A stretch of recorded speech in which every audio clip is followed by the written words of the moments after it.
One of the best things you could do for your content marketing is to repurpose your content, because not everyone who watches videos are going to read blog posts. Not everyone who listens to podcast episodes are going to watch videos. So you have a lot of people who prefer to consume content in one way. And if you're only creating content on one platform, let's say on YouTube, let's say through video, then you're not going to reach out to people who are interested in what you would have to say, but only listen to podcasts.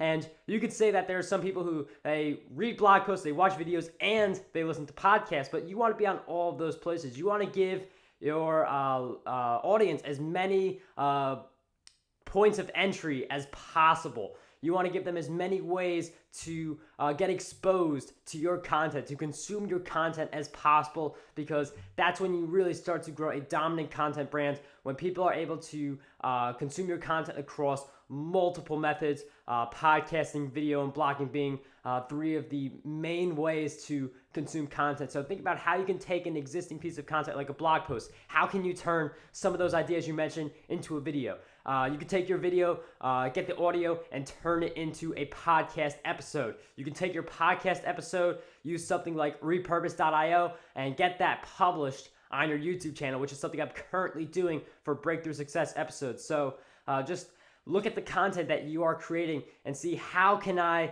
integrate this with my entire strategy? How can I, again, get this one piece of content in video format, podcast format, blog format, image format, and a lot of other formats that you can think of. So just focus on those main three. The blog, video, podcast, you could expand from there, but start thinking about how can I repurpose some of the ideas that I'm already talking about? How can I take my existing content and just put it somewhere else? Because that's how you're going to reach a variety of audiences who have different ways of consuming content that want to hear from you.